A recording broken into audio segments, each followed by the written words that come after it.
जय हिंद मेरे प्यारे छात्रों। आज आप लोगों को कक्षा 10th हिंदी के टॉप 50 ऑब्जेक्टिव क्वेश्चन लेकर आए हैं।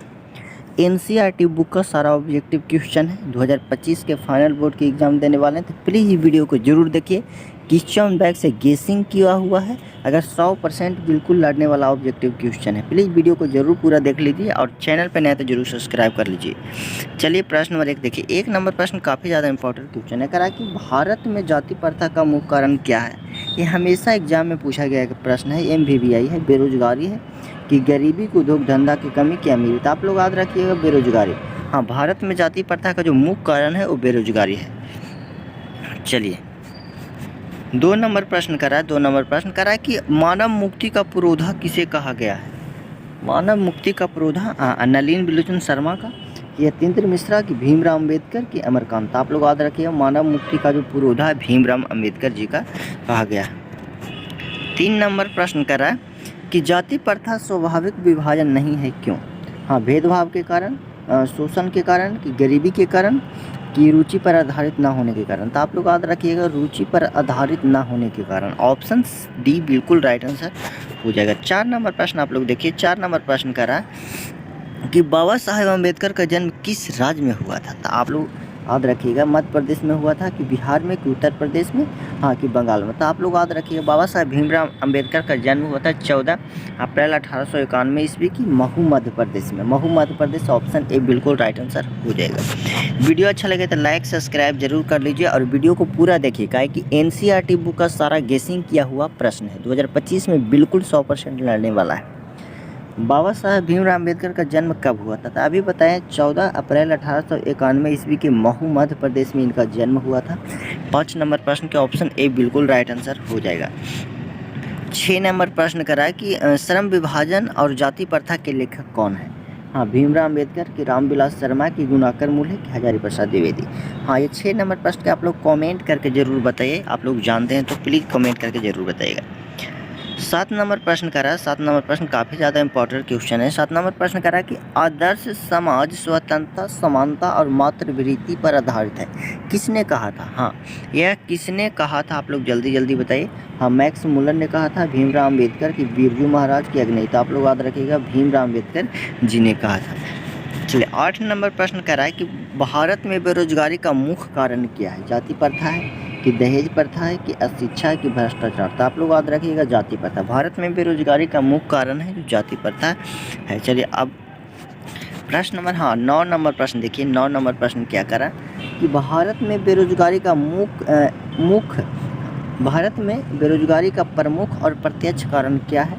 हाँ, सती प्रथा, दहेज प्रथा, जाति प्रथा, की बाल विवाह प्रथा।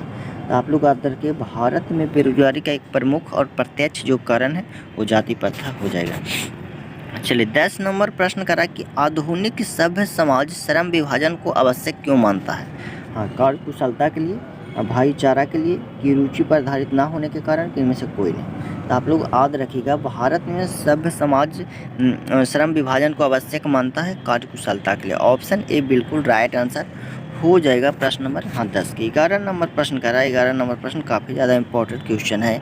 11 नंबर प्रश्न करा कि श्रम विभाजन जाति प्रथा बाबा साहेब के किस भाषण का संकलित रूप अंश है। The caste in India their mechanism, genesis and development, annihilation of caste, who are Shudra. आप लोग याद रखिएगा एनिहिलेशन ऑफ कास्ट। चलिए 12 नंबर प्रश्न करा है कि भारतीय संविधान का निर्माता किसे कहा जाता है। मैक्स मुलन को, महात्मा गांधी, भीमराव अम्बेडकर, की बिरजू महाराज। तो आप लोग याद रखिएगा भीमराव अम्बेडकर, बाबा साहेब भीमराव अम्बेडकर। चलिए बिल्कुल राइट आंसर हो जाएगा। चलिए 13 नंबर प्रश्न करा कि 20 के दांत शीर्षक पाठ की विधा है। निबंध है, कहानी है, कि रेखा चित्र है, कि डायरी। तो आप लोग याद रखिएगा ये कहानी बिल्कुल राइट आंसर हो जाएगा। चैनल पर नए तो जरूर सब्सक्राइब कर लीजिए और ऐसा वीडियो आप लोग को डेली देखने को मिलेगा। चलिए हम कह रहा है कि मदन के लिए क्या खाना मामूली बात है। ये भी MVVI प्रश्न है। 2025 में बिल्कुल 100% लड़ने वाला प्रश्न है। दुलाचार के प्यार की मार की फटकार। तो आप लोग याद रखिएगा मार बिल्कुल राइट आंसर हो जाएगा। चलिए 15 नंबर प्रश्न करा है कि नलिन बिलोचन शर्मा द्वारा लिखित कहानी निम्न में से कौन से। मछली है, कि अक्षरों की कहानी, कि 20 के दांत की भारतीय लिपियों की कहानी। तो आप लोग याद रखिएगा 20 के दांत, ऑप्शन सी बिल्कुल राइट आंसर हो जाएगा। चलिए 16 नंबर प्रश्न कर रहा है कि 20 के दांत कहानी के रचयिता कौन है? अमरकांत जी हैं, कि नलिन विलोचन शर्मा, कि यतेंद्र मिश्रा, कि मैक्स मुलर। तो आप लोग याद रखिएगा नलिन विलोचन शर्मा। चलिए 17 नंबर प्रश्न करा है कि सीमा, रजनी, आलो, सुफाली, आरती, फॉलो किनकी बहनें थी? हाँ, मदन की थी, खोखा की थी, कि लेखक की, सेन साहब की। तो आप लोग याद रखिएगा मदन की थी, सॉरी खोखा की थी। ऑप्शन बी बिल्कुल राइट आंसर हो जाएगा। चलिए 18 नंबर प्रश्न आप लोग देखिए। 18 नंबर प्रश्न का आप लोग कमेंट करके बताइए कि खोखा के दांत किसने तोड़े थे? मदन ने, मदन के दोस्त ने, सेन साहब ने, कि गिरधर ने? आप लोग कमेंट करके बताइएगा 18 नंबर प्रश्न के बिल्कुल राइट आंसर। चलिए हाँ 19 नंबर प्रश्न करा है कि नलिन विलोचन शर्मा का जन्म कब हुआ था? हाँ 1914 में हुआ था, कि 1915 में हुआ था, कि 1916 में, कि 1917 में? तो आप लोग याद रखिए नलिन विलोचन शर्मा जी का जन्म 1916 में हुआ था। बिल्कुल राइट आंसर है एनसीईआरटी बुक का सर ऑब्जेक्टिव क्वेश्चन। 20 नंबर प्रश्न करा सेन साहब की कार की कीमत है 7,500, 7,500, कि 9,500, कि 7.5 लाख? तो आप लोग याद रखिएगा 7,500 था। हाँ 7,500, ऑप्शन ए बिल्कुल राइट आंसर हो जाएगा। चलिए 21 नंबर प्रश्न करा सेन साहब की आंखों का तारा है कार, खोखा, खोखी, उपयुक्त सभी? तो आप लोग याद रखिएगा खोखा। सेन साहब की आंखों का तारा क्या है? तो खोखा बिल्कुल राइट आंसर हो जाएगा। 22 नंबर प्रश्न करा कि मोटर को कोई खतरा हो सकता है तो खोखा से हो सकता है, कि मदन से, कि सीमा, कि शेफाली? तो आप लोग याद रखिएगा खोखा से। खोखा के दूसरा नाम कासू है, जरूर याद रखिएगा। 23 नंबर प्रश्न करा किसके अनुसार सेनों के सिद्धांतों को भी बदल लिया था? हाँ बेटियों के अनुसार, खोखा के अनुसार, मदन के अनुसार, कि गिरधर के अनुसार? तो आप लोग याद रखिएगा खोखा के अनुसार। ऑप्शन बी बिल्कुल राइट आंसर हो जाएगा। 24 नंबर प्रश्न करा है कि ऐसे ही लड़के आगे चलकर गुंडे चोर डाकू बनते हैं। यह पंक्ति कहानी के किस पात्र द्वारा कही गई है?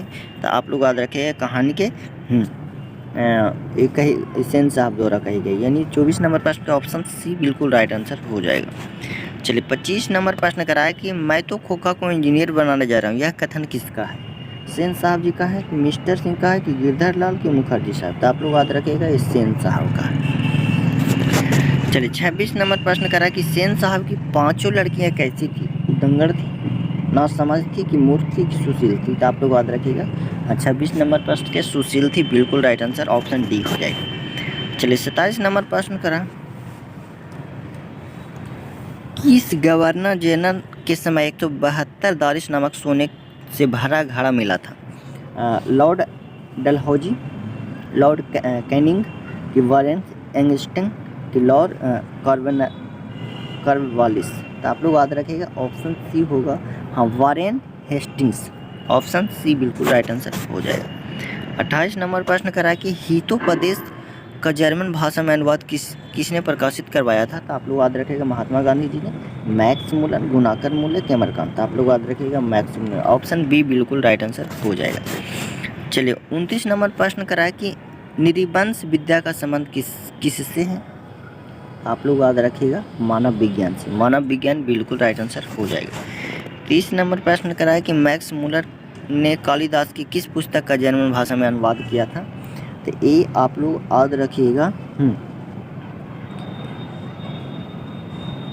ये आप लोग याद रखिएगा मेघदूत। मेघदूत बिल्कुल राइट आंसर, ऑप्शन हो जाएगा सी बिल्कुल राइट आंसर। 31 नंबर प्रश्न करा कि मैक्स मुलर का जन्म कब हुआ था? तो मैक्स मुलर जी का जन्म हुआ था 1823 ईस्वी में हुआ था। बिल्कुल राइट आंसर ऑप्शन ए हो जाएगा। 32 नंबर प्रश्न करा कि सर विलियम्स जोन्स समुद्री यात्रा करते हुए भारत कब पहुंचा था? तो ये आप लोग याद रखिएगा 1783 ईस्वी में। बिल्कुल राइट आंसर हो जाएगा 1783 ईस्वी। चलिए 33 नंबर प्रश्न करा कि मैक्स मुलर के अनुसार सच्चे भारत के दर्शन कहाँ हो सकते हैं? मुंबई में, दिल्ली में, ग्रामीण भारत में, कि कोलकाता में? तो बिल्कुल राइट आंसर हो जाएगा ग्रामीण भारत में हो जाएगा। चलिए 34 नंबर प्रश्न करा मेघदूत का जर्मन भाषा में अनुवाद किसने किया था? तो आप लोग याद रखिएगा मैक्स मुलर ने। मैक्स मुलर बिल्कुल राइट आंसर, ऑप्शन सी हो जाएगा। 35 नंबर प्रश्न बिल्कुल राइट आंसर, भारत से हमने क्या सीखा? निबंध है, कहानी है, कि भाषण है, कि व्यक्ति चित्र? तो आप लोग याद रखिएगा भाषण। वीडियो अच्छा लगे लाइक शेयर कमेंट कीजिए। अगला पार्ट में आप लोग को पूरा वीडियो लेकर आएंगे।